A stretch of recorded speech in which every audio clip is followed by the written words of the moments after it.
No one ever told us how wild this immigrant journey was going to be. Welcome back to the channel where we do not suffer in silence. If this is your first time here, where have you been? We've been having fun behind your back. I'm Yvonne, your corporate immigrant bestie, and today I'm spilling all the tea. How I got my first job abroad, the culture shocks, the money gists, the spicy lessons, and yes, what accent I used at work because someone asked. It looks like you people want to disgrace me today. On this channel though, I share my personal experiences, career, and personal finance tips. So I will highly recommend that you subscribe, leave a comment, like this video so you don't miss any videos from me. I'm answering all of your comments and the DMs you guys have been sending me on Instagram and on TikTok today. So grab a snack, and I wouldn't go anywhere if I were you because the gist is too sweet. Lose, won't have it till I'm doomed in a casket.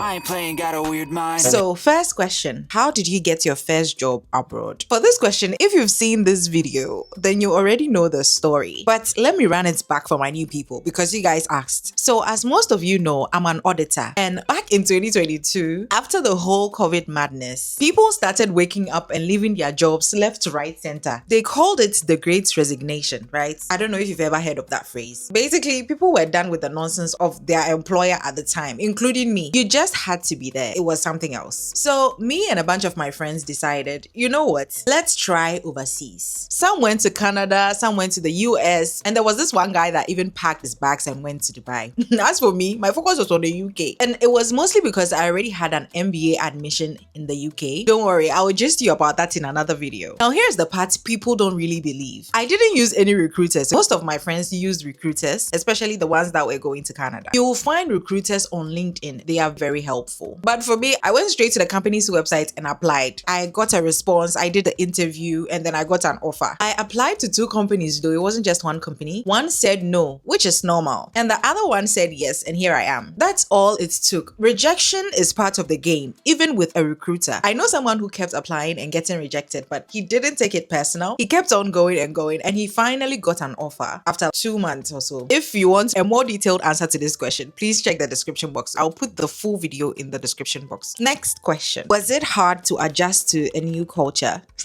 I would say yes and no. At first, everything felt exciting. New city, new people, new accents, right? And I came in with main character energy, but soon enough, reality kicked in. I think one of my first shocks was mildew. What the hell is a mildew?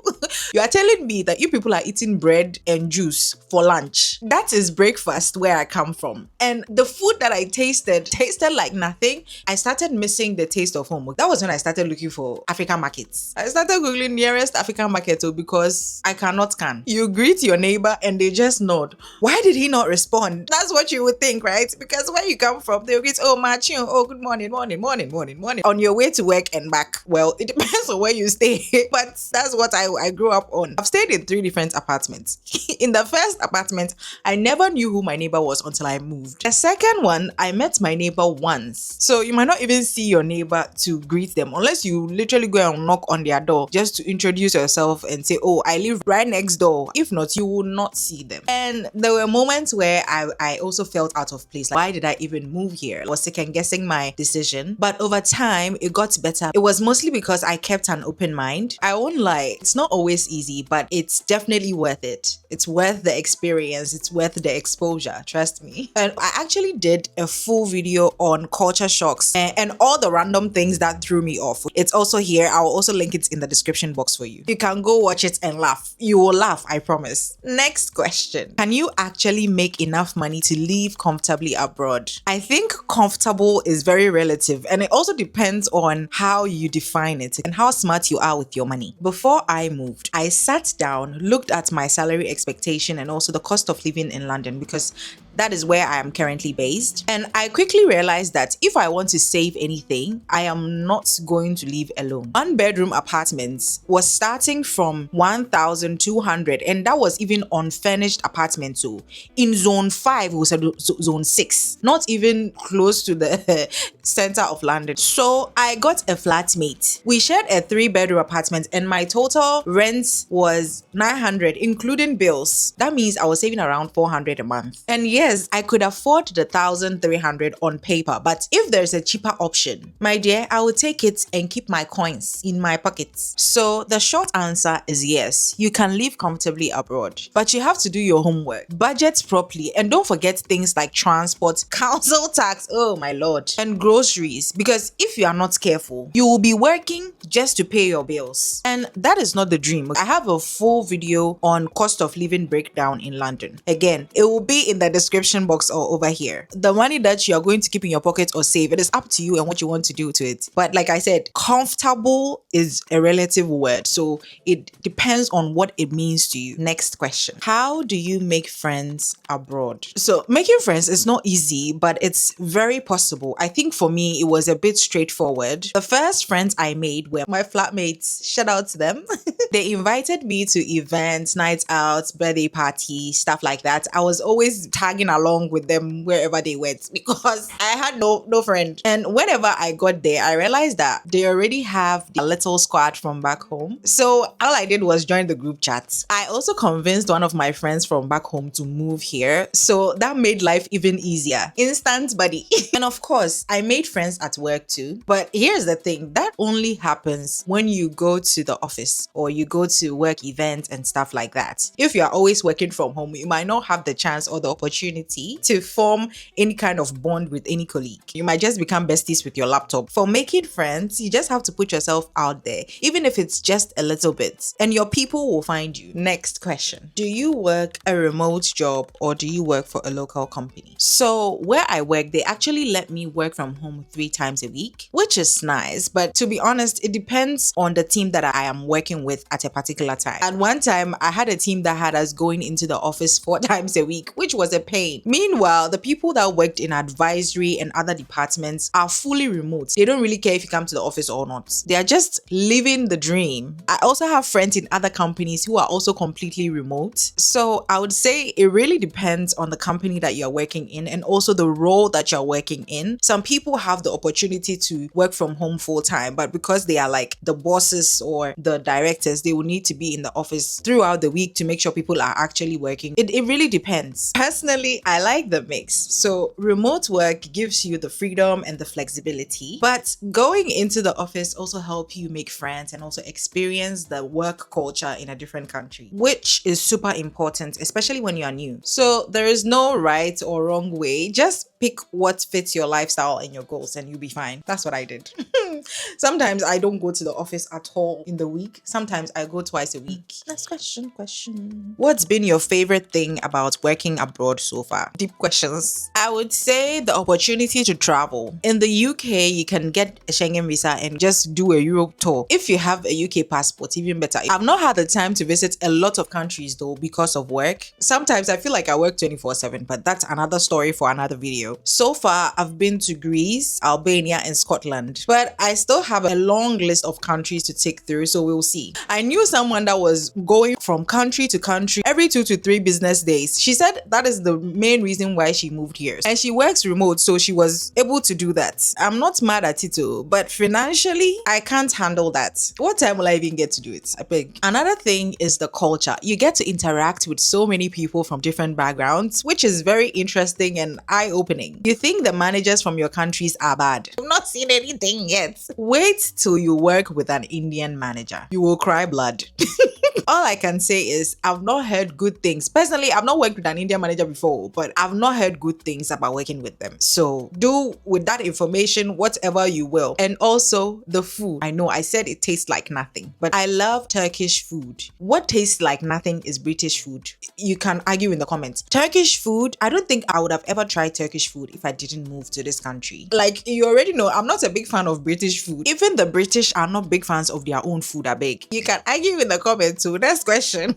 What's one thing you brought from home that saved your life abroad? That one is easy. Spices. See, I don't play. I brought Maggi cube, onga, sankofa, shito, dried fish. See, you will not get dried fish anywhere, my sister, unless you make it yourself. So yes, everything entered my suitcase. I even brought watch. Like TSA probably thought I was going to open a restaurant abroad or something. Because listen, you can't can't survive on sandwiches and boiled pasta alone. I need some flavor. What did not save my life though were the jeans trousers that I packed from home to this place. Don't waste your time. I almost froze to death. The jeans were made for Ghana weather. Ghana is hot, so the jeans were like, so you can only imagine. I had to buy new jeans immediately. Please don't waste space. Remove the jeans and pack food. If you live in major cities, for me in London, I realized that there are actually African markets. So when I ran out of the spices and whatever, I just went to the African market and bought more for myself. But when you are moving fresh, please pack them, because if you come here with nothing and you are going to buy those things immediately, it would seem so expensive in your eyes, because I kept converting everything when I moved here at first.